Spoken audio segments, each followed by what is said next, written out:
আসসালামু আলাইকুম দর্শক, আপনাদের সকলকে আমন্ত্রণ জানাচ্ছি অন্য মঞ্চের আজকের আলোচনায়।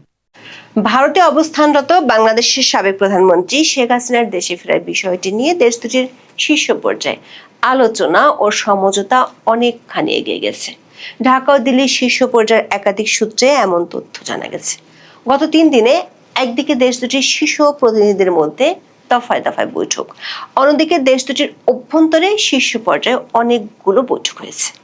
বাংলাদেশে নিযুক্ত ভারতীয় হাইকমিশনার দীনেশ ত্রিবেদী 3টি শীর্ষ পর্যায়ের বৈঠকের পর দিল্লি গিয়েছেন দেশটির সরকারকে আপডেট জানাতে। একই সময় ভারতের গোয়েন্দা সংস্থা রয়ের প্রধান সহ শীর্ষ কর্মকর্তারাও বাংলাদেশ সফরে এসে শেখ হাসিনা দেশে ফেরার প্রক্রিয়া ও তিনি দেশে ফিরলে তার নিরাপত্তা ব্যবস্থা নিয়ে আলোচনা করেছেন। এরই মধ্যে দীনেশ ত্রিবেদী যখন দিল্লিতে, তখন মঙ্গলবার ভারতে মার্কিন রাষ্ট্রদূত ও ট্রাম্পের বন্ধু সার্জিও গোরের সাথে আঞ্চলিক নিরাপত্তা ইস্যুতে লম্বা একটি বৈঠক করেছেন ভারতের জাতীয় নিরাপত্তা উপদেষ্টা অজিত দোভাল। বাংলাদেশের জনশ্রুতি আছে, সার্জিও গোরের বাংলাদেশ সফরের পরই শেখ হাসিনার ফিরে আসার বিষয়টি গতি পেয়েছে। সংশ্লিষ্ট সূত্রগুলোর দাবি, গত কয়েকদিনে ঢাকা ও দিল্লিতে যেসব বৈঠক হয়েছে এবং হচ্ছে সেগুলোতে বাংলাদেশের সাবেক প্রধানমন্ত্রী শেখ হাসিনার দেশে ফেরার প্রক্রিয়া কিভাবে এগোতে পারে, ভারত ও বাংলাদেশের মধ্যে এ নিয়ে কী ধরনের সমঝোতা প্রয়োজন এবং ঢাকা দিল্লি সম্পর্কের সামগ্রিক কাঠামোর মধ্যে বিষয়টি কিভাবে সমাধান করা যায়, এসব বিষয় নিয়ে আলোচনা চলছে উচ্চ পর্যায়ে। সূত্রগুলো নিশ্চিত করেছে শেখ হাসিনার ফেরার ইস্যুটি নিয়ে চূড়ান্ত সমঝোতা হতে পারে বাংলাদেশের প্রধানমন্ত্রী তারেক রহমান দিল্লি সফরে গেলে সেখানে ভারতের প্রধানমন্ত্রী নরেন্দ্র মোদীর সাথে 1-to-1 বৈঠকে। ঢাকা ও দিল্লি সূত্র বলছে, ব্রিক্স সম্মেলন নয়, ভারতের প্রধানমন্ত্রীর আমন্ত্রণে তারেক রহমান তার আগে দিল্লির সফরে যেতে পারেন এবং সেটি চলতি আগস্ট মাসের শেষের দিকে। এদিকে শেখ হাসিনার ফেরার ইস্যুটি যখন তুঙ্গে, তখন বাংলাদেশে আওয়ামী লীগের মিছিলের সংখ্যা বাড়ারও খবর পাওয়া যাচ্ছে। বিস্তারিত জানতে চলুন যাওয়া যাক বিশ্লেষণে। বাংলাদেশের রাজনীতি থেকে কূটনীতি আর সামাজিক মাধ্যম থেকে শুরু করে সংবাদ মাধ্যমের আলোচনার মূল বিষয় এখন ভারত ও বাংলাদেশের সম্পর্ক কোন দিকে যাচ্ছে। স্পষ্ট করে বললে এই আলোচনায় দুটো বিষয় উঠে আসছে। এক, দিল্লিতে অবস্থানরত বাংলাদেশের সাবেক প্রধানমন্ত্রী শেখ হাসিনার ফেরার আলোচনা, আর 2, বাংলাদেশের বর্তমান প্রধানমন্ত্রী তারেক রহমান ঠিক কবে ভারত যাচ্ছেন বা আদৌ যাচ্ছেন কিনা। যদিও ঐতিহাসিকভাবে পানি বন্টন থেকে শুরু করে সীমান্ত সমস্যার, বাণিজ্য থেকে শুরু করে আঞ্চলিক নিরাপত্তার ইস্যুগুলোই ভারত বাংলাদেশের সম্পর্কের ক্ষেত্রে বেশি আলোচনা হয়ে থাকে, কিন্তু দেশ দুটির সম্পর্ক নিয়ে সাম্প্রতিক আলোচনার সবচেয়ে বড় ইস্যু হলো সাবেক প্রধানমন্ত্রী শেখ হাসিনার বাংলাদেশে ফেরা। গত 10 জুলাই তিনি আন্তর্জাতিক সংবাদ মাধ্যমকে প্রথমবারের মতো দেয়া টেলিফোন সাক্ষাৎকারে বলেছিলেন, আগামী ডিসেম্বরের মধ্যে তিনি বাংলাদেশে ফিরে আদালতে আত্মসমর্পণ করে আইনি লড়াই লড়বেন। প্রথম দিকে শেখ হাসিনার বিরোধী পক্ষগুলো এই ঘোষণাটিকে তার রাজনৈতিক স্ট্যান্ডবাজি হিসেবে মন্তব্য করলেও দৃশ্যপট ঘুরে যেতে থাকে জুলাইয়ের শেষ দিকে। ভারতে নিযুক্ত মার্কিন রাষ্ট্রদূত ও ডোনাল্ড ট্রাম্পের ঘনিষ্ঠ বন্ধু সার্জিও গোর বাংলাদেশ সফরে এসেছিলেন 30 জুলাই। সেই সফরে গোর ঢাকায় বাংলাদেশ সরকারের শীর্ষ মহলের পাশাপাশি বাংলাদেশে নিযুক্ত ভারতীয় হাইকমিশনার দীনেশ ত্রিবেদীর সাথে বৈঠক করেছেন। কূটনৈতিক সূত্রগুলো বলছে, গোরের ওই সফরে বাংলাদেশের রাজনৈতিক পরিস্থিতি এবং শেখ হাসিনার ফেরার বিষয়টি নিয়ে আলোচনা হয়েছে। যদিও ভারত, বাংলাদেশ ও যুক্তরাষ্ট্র কোনো পক্ষ থেকে এই বিষয়ে আনুষ্ঠানিকভাবে কিছুই জানানো হয়নি। তবে সার্জিও গোরের ঢাকায় এসে অন্য একটি দেশের রাষ্ট্রদূতের সাথে বৈঠকের বিষয়টি বাংলাদেশের রাজনৈতিক ও কূটনৈতিক মহলে বেশ আলোচনার জন্ম দিয়েছিল। এরপর 5 আগস্ট প্রথমবারের মতো শেখ হাসিনা দিল্লিতে কোনো পাবলিক ফোরামে আনুষ্ঠানিকভাবে বক্তব্য দেওয়ার ঘোষণা আসলে নড়ে চড়ে বসে বাংলাদেশ সরকারের শীর্ষ মহল। দিল্লিতে বসে পাবলিক কোনো ফোরামে শেখ হাসিনার বক্তব্য দেওয়ার ঠেকাতে ভারত সরকারের সহযোগিতা চেয়েছিল বাংলাদেশ সরকার, কিন্তু ভারত সরকার জানিয়ে দিয়েছিল বেসরকারি কোনো অনুষ্ঠানের আয়োজন নিয়ে তাদের কিছুই করার নেই। তবে শেখ হাসিনা সেই অনুষ্ঠানে যা বলেছেন তাতে দেশটির কোনো সমর্থন নেই। শেষ পর্যন্ত শেখ হাসিনার ওই সংবাদ সম্মেলনটি রয়টার্সের মতো আন্তর্জাতিক সংবাদ মাধ্যমও সরাসরি সম্প্রচার করেছিল এবং ব্যাপক সাড়া ফেলেছিল, যদিও শেখ হাসিনা সেই অনুষ্ঠানে নতুন করে কিছুই বলেননি। তবে ওই সংবাদ সম্মেলনের পর ভারত বাংলাদেশের সম্পর্কের উত্তেজনা বাড়ে। বাংলাদেশের পররাষ্ট্র মন্ত্রণালয় তড়িৎ কড়া ভাষায় প্রেস বিজ্ঞপ্তি দেয়। 9 আগস্ট বাংলাদেশের পররাষ্ট্রমন্ত্রী খলিলুর রহমানের সাথে বৈঠক করেন ভারতের হাইকমিশনার দীনেশ ত্রিবেদী, যেখানে তিনি বলেছিলেন নরেন্দ্র মোদী ও তারেক রহমানের সাথে বৈঠক হলে সব সমস্যার সমাধান হয়ে যেতে পারে। পরদিন মানে 10 আগস্ট পূর্ব নির্ধারিত বৈঠক করেন তারেক রহমান ও দীনেশ ত্রিবেদী। এরপর তিনি বৈঠক করেন বাংলাদেশের স্বরাষ্ট্রমন্ত্রী সালাউদ্দিন আহমেদের সাথে। কিন্তু এসব বৈঠকে যে দুটি ইস্যু নিয়ে ভারত বাংলাদেশের সম্পর্কের মধ্যকার উত্তেজনার খবর গণমাধ্যমে আসছিল, সে দুটি বিষয়ের কোনো সুরাহার পরিষ্কার খবর পাওয়া যায়নি। তবে এরই মধ্যে চমক জাগানো খবর ছিল ভারতের গোয়েন্দা সংস্থা রিসার্চ অ্যান্ড অ্যানালাইসিস উইং বা রয়ের প্রধান পরাগ জৈন সহ 4 শীর্ষ কর্মকর্তারা আকস্মিকভাবে একদিনের ঝটিকা সফরে ঢাকা এসেছিলেন। তারা এসেছিলেন বাংলাদেশের প্রতিরক্ষা গোয়েন্দা সংস্থা ডিজিএফআই এর আমন্ত্রণে। পরাগ জৈনের সাথে ওই সফরে ঢাকায় এসেছিলেন রয়ের পরিচালক অসীম মুকুন্দ কোটনিস, রাহুল নেগি ও শৈবাল রায় চৌধুরী। এর মধ্যে শৈবাল রায় চৌধুরীর সঙ্গে আওয়ামী লীগের বিভিন্ন পর্যায়ের নেতাদের দীর্ঘদিনের যোগাযোগ আছে বলে ঢাকার একটি সূত্র নিশ্চিত করেছে। আবার 24 ঘন্টার মধ্যে বাংলাদেশের 3টি হাই প্রোফাইল বৈঠক শেষ করে দিল্লি গিয়েছেন ভারতীয় হাইকমিশনার দীনেশ ত্রিবেদী। এসব বৈঠকের আলোচ্য সূচি বিশেষ করে শেখ হাসিনার দেশে ফেরা এবং তারেক রহমানের ভারত সফর নিয়ে সামাজিক মাধ্যম থেকে শুরু করে সংবাদ মাধ্যমে ব্যাপকভাবে আলোচনা হচ্ছে। ঢাকা ও দিল্লির সূত্রগুলো বলছে শেখ হাসিনার দেশে ফেরার ইস্যুটি 2 সপ্তাহে অনেকখানি এগিয়ে গেছে। সূত্রটি বলছে যত আলোচনা হোক না কেন শেখ হাসিনা দেশে ফিরছেন, এটি নিয়ে সংশ্লিষ্ট একাধিক দেশের প্রতিনিধি একক সিদ্ধান্তে পৌঁছেছেন। সেই সিদ্ধান্তে পৌঁছার পর পরবর্তী ধাপের করণীয় ঠিক করতে রয়ের কর্মকর্তারা ঢাকায় এসেছিলেন। নর্থ ইস্ট নিউজের 10 আগস্টের খবরে বলা হয়েছিল শেখ হাসিনা বাংলাদেশ ফেরার পর তার নিরাপত্তা প্রক্রিয়া কি হবে সেটি নিয়ে আলোচনা করতে ভারতের এই গোয়েন্দা কর্মকর্তারা ঢাকায় গিয়েছিলেন। দিল্লি ও ঢাকার দুজন কূটনীতিক বলছেন জুলাই মাসের মাঝামাঝি সময় যখন শেখ হাসিনার দেশে ফেরার আলোচনা শুরু হয়েছিল তখন বাংলাদেশ সরকারের শীর্ষ মহল থেকে প্রথম দিকে নানা ধরনের বক্তব্য আসছিল। বিশেষ করে তিনি দেশে ফিরতে পারবেন না, বাংলাদেশে তিনিও তার দল আওয়ামী লীগ রাজনীতি করতে পারবে না, তারপর ফিরলে তাকে গ্রেপ্তার করা হবে, এয়ারপোর্ট থেকে ধরে ফাঁসি দিয়ে দেওয়া হবে, এমন বক্তব্য এসেছে। তবে সোমবার একাধিক বৈঠকের পর মঙ্গলবার প্রধানমন্ত্রী তারেক রহমানের তথ্য উপদেষ্টা জাহিদুর রহমান বলেছেন শেখ হাসিনা দেশে ফিরলে তাকে পূর্ণ নিরাপত্তা দেওয়া হবে। শুধু পূর্ণ নিরাপত্তাই নয়, সাথে তিনি যাতে বিচারের মুখোমুখি হতে পারেন সে ব্যবস্থাও করা হবে। অথচ কয়েকদিন আগেই সরকারের শীর্ষ মহল থেকে বলা হয়েছিল শেখ হাসিনা যেখানে আসুক তাকে গ্রেপ্তার করা হবে। সূত্রগুলো বলছে বাংলাদেশ সরকারের প্রতিনিধি যে আনুষ্ঠানিকভাবে শেখ হাসিনার নিরাপত্তার কথা বলছে এটি 10 আগস্টের রয়ের কর্মকর্তারা বাংলাদেশে আসার আগে কখনোই শোনা যায়নি। এখানে প্রশ্ন হলো শেখ হাসিনার নিরাপত্তা বলতে বাংলাদেশ সরকার কি বোঝাতে চায়?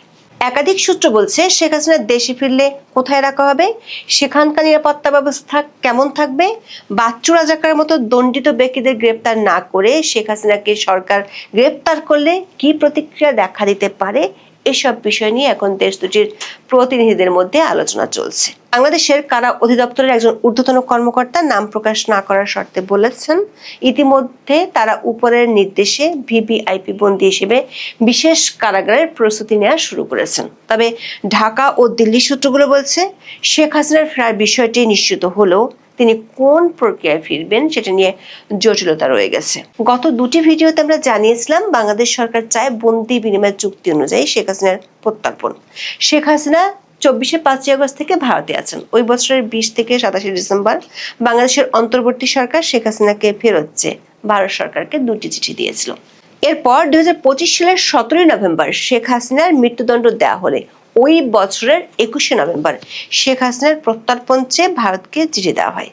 ভারত সরকার এসব চিঠির জবাবে আনুষ্ঠানিকভাবে সবশেষ 11 আগস্ট বলেছে তারা বাংলাদেশ সরকারের এই আবেদনের আইনি দিকগুলো পরীক্ষা নিরীক্ষা করে দেখছে। এমন আনুষ্ঠানিকতা সত্ত্বেও আসল খবর হলো ভারত সরকার শেখ হাসিনার প্রত্যর্পণ নয় প্রত্যাবর্তনের প্রস্তাব দিয়েছে। ভারত সরকার বলছে শেখ হাসিনা ভারতের অতিথি, তার প্রত্যর্পণ নয়, তিনি ফিরে যাবেন মানে প্রত্যাবর্তন হবে, যার জন্য বাংলাদেশ সরকারকে তার ট্রাভেল পাস বা পাসপোর্ট ইস্যু করতে হবে এবং তার নিরাপত্তা নিশ্চিত করতে হবে। দিল্লি সূত্রগুলো বলছে প্রত্যর্পণ আর প্রত্যাবর্তনের এই বেড়াচালের অর্থ হলো ভারত সরকার আনুষ্ঠানিকভাবে শেখ হাসিনার ইচ্ছেকেই গুরুত্ব দিচ্ছে, কারণ প্রত্যর্পণ হলো রাষ্ট্রীয় চুক্তি ও আদালতের নির্দেশে একজন অভিযুক্ত ব্যক্তিকে জোর করে ফিরিয়ে আনা। এতে অভিযুক্ত ব্যক্তির ইচ্ছা অনিচ্ছার কোনো মূল্য নেই। অন্যদিকে প্রত্যাবর্তন হলো একজন নাগরিকের স্বেচ্ছায় বা স্বাভাবিক সাধারণ প্রক্রিয়ায় নিজের দেশে ফিরে আসা। এদিকে ঢাকা ও দিল্লির একাধিক সূত্র বলছে শেখ হাসিনার ফেরা এবং ফেরার পরের প্রক্রিয়াগুলো নিয়ে সিদ্ধান্তগুলো চূড়ান্ত হতে হলে দেশ দুটির শীর্ষ ব্যক্তির আনুষ্ঠানিক বৈঠক হতে হবে। সেটিরও সুযোগ তৈরি হয়েছে আগামী মাসের 12-13 তারিখে দিল্লিতে অনুষ্ঠিত ব্রিক্সের সম্মেলনকে ঘিরে। ভারতের প্রধানমন্ত্রী নরেন্দ্র মোদী এরই মধ্যে বিমস্টেকের সভাপতি হিসেবে ওই সম্মেলনে যোগ দেওয়ার জন্য বাংলাদেশের প্রধানমন্ত্রী তারেক রহমানকে আমন্ত্রণ জানিয়েছেন। তবে ঢাকার সূত্রগুলো বলছে বাংলাদেশ সরকার কোনো সাইলেন্ট বৈঠকে নয়, বরং 1-to-1 লম্বা বৈঠকের জন্য দ্বিপাক্ষিক সফরে যেতে চায়। ভারত ও বাংলাদেশ উভয় দেশের পররাষ্ট্র মন্ত্রণালয় বলছে ভারতের প্রধানমন্ত্রী ব্রিক্সের পাশাপাশি দ্বিপাক্ষিক সফরেরও আমন্ত্রণ পাঠিয়েছেন।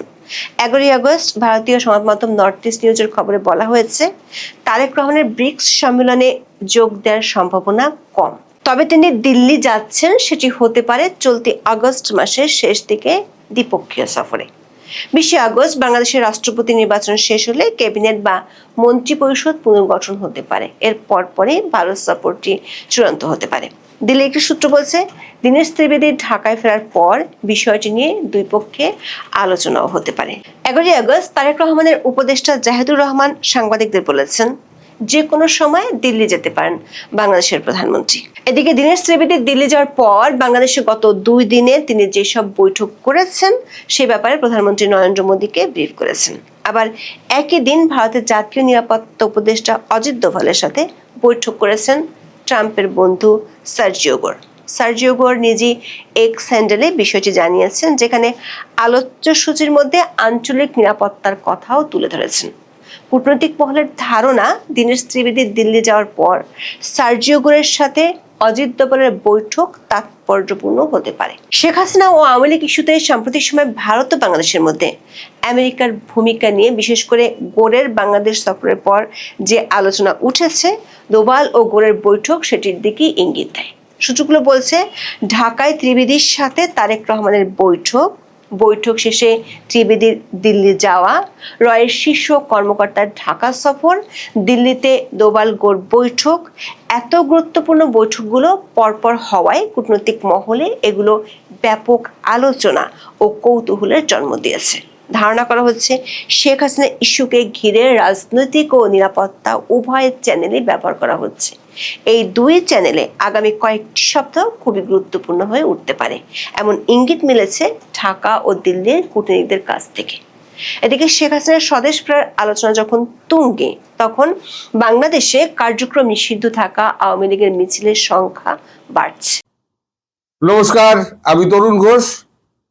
প্রথমেই আপনাদের সবাইকে আমি ধন্যবাদ জানাই যে আমার একটা প্রশ্ন ছিল যে আমার মিশন তো মোটামুটি কমপ্লিট হয়ে আসছে, আমি বন্ধ করব না চালিয়ে যাব, আপনারা পরামর্শ দিন। 90% মানুষ আমাকে সমর্থন করেছেন যে আপনি চালিয়ে যান, তাই আমি এটাকে আপাতত চালিয়ে যাওয়ার মতো সিদ্ধান্ত নিয়েছি। এখন আমি গতকালকে যে ভিডিওটা করেছিলাম, দেখুন আপনাদের অনেকেরই অবিশ্বাস ছিল আমার প্রতি, আমি মানি। তার কারণ হচ্ছে আমি এত তাড়াতাড়ি জিনিসগুলোকে বলেছি এবং এত পরে জিনিসগুলো ঘটেছে যা আপনারা পূর্বের কথাটা ভুলে গিয়েছেন, পরে এখন মনে পড়ছে ধীরে ধীরে, তাই আপনারা বলছেন যে আপনি যা বলেছেন সব ঠিক হচ্ছে। কিন্তু কালকেও একজন আমায় বলেছে আপনি গল্প লিখুন, গল্প লিখলে আপনি নাম করতে পারবেন। আর তাকে আমি লিখেছি যে যদি ওই ধমকটা যদি পরাজয় না দিতেন তাহলে পরে কি আপনাদের ওই জাহিদুর রহমান তিনি একেবারে বেদবাক্যগুলো উচ্চারণ করতেন। এমন একটা ভাব করে তিনি কথাগুলো বললেন যেন মনে হচ্ছে তিনি একেবারে বরাবরই এই কথা বলে আসছেন, অথচ কিছুদিন আগেও বলেছেন ফাঁসির দড়ি তাকে পড়তেই হবে, কয়েকদিন আগেই বলেছেন। এখন তিনি এমন একটা ভাব করছেন যেন এটাই একটা প্রথা ছিল প্রথম থেকে, শেখ হাসিনা আসবেন, এলে পরে তার বিচারিক প্রক্রিয়া তার সম্পন্ন হবে এবং তাকে পূর্ণ একেবারে দেওয়া হবে, সুরক্ষা দেওয়া হবে। চাপে পড়লে না সব বেড়াল ইঁদুর সব গাছে উঠে যায়।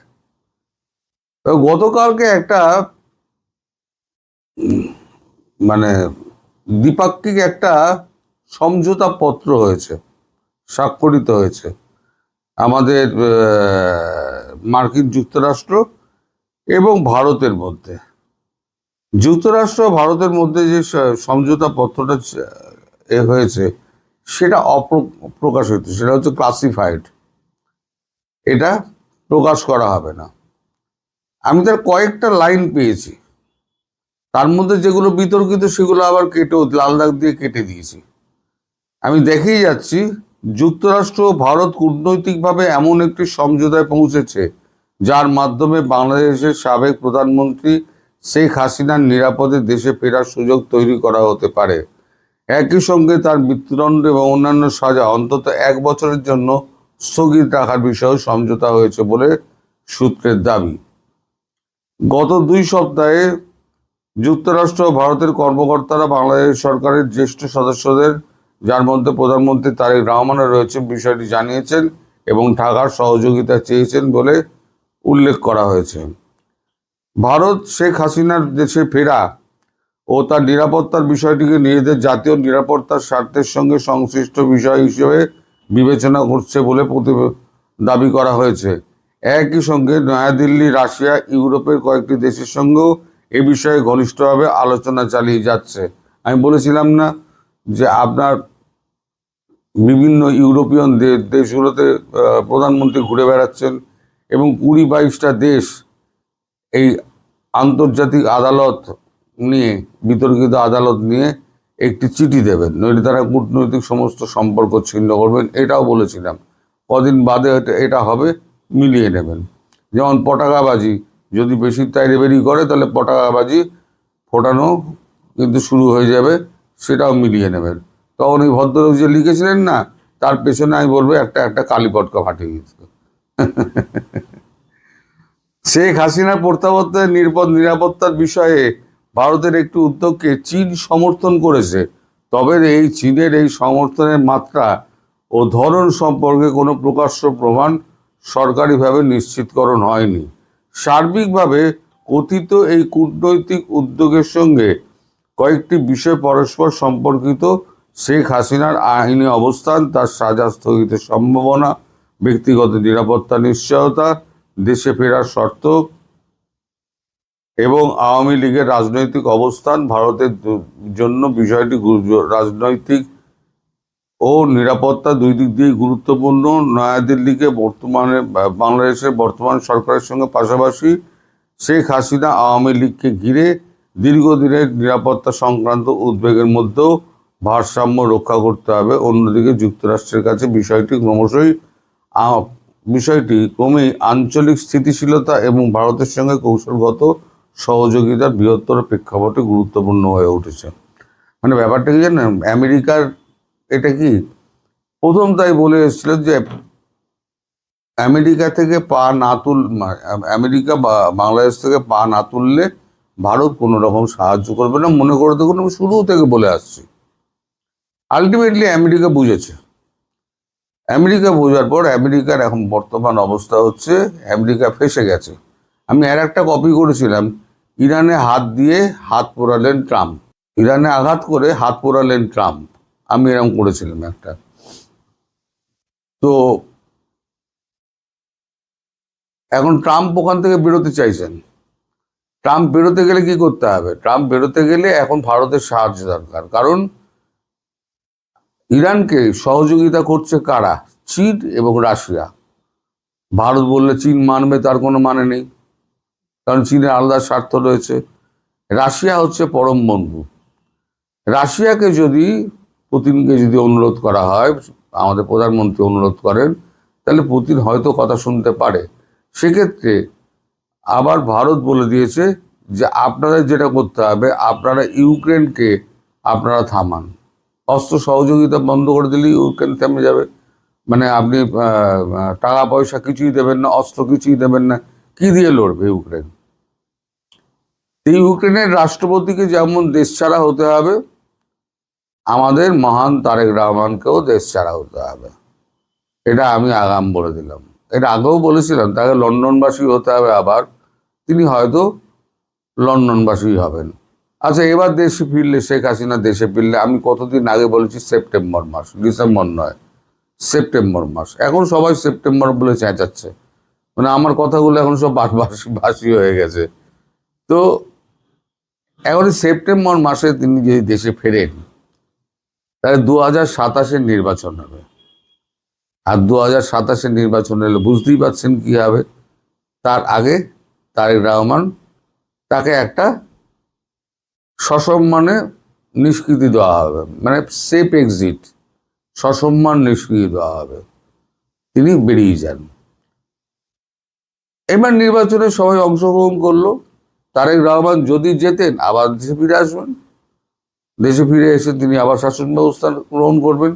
কিন্তু বর্তমানে দেশের যে অবস্থা এই বিদ্যুৎ নিয়ে, আর তার যা নাম হয়েছে কি খাম্বা না কি একটা ডাম্বা কি একটা নাম হয়েছে, তা সেই নাম তিনি এখন পরিচিত হয়ে গেছেন। ফলে ওনাকে আর নির্বাচনে জিতিয়ে আনার আমার মনে হয় না আমাদের দেশের যে বাংলাদেশের যে মানুষের তারা তো উৎসাহ থাকবে। ফলে শেখ হাসিনা হচ্ছেন একমাত্র বিকল্প এবং একমাত্র বিকল্প। সেক্ষেত্রে নির্বাচন হলে পরে তিনি একদম অধিকাংশ সিটগুলোতে তিনি চলে আসবেন। আর বাকি রইল আপনার জামায়াত, এনসিপি, আর ধরুন বিএনপির ওপরে খুব একটা অত্যাচার খুব একটা হবে না। অত্যাচার যেটা হবে সেটা হচ্ছে ওই এনসিপি গুলোর ওপরে আর জামাতের ওপর। জামাত তো পালিয়ে যাবে, জামাত কেউ একটা থাকবে না।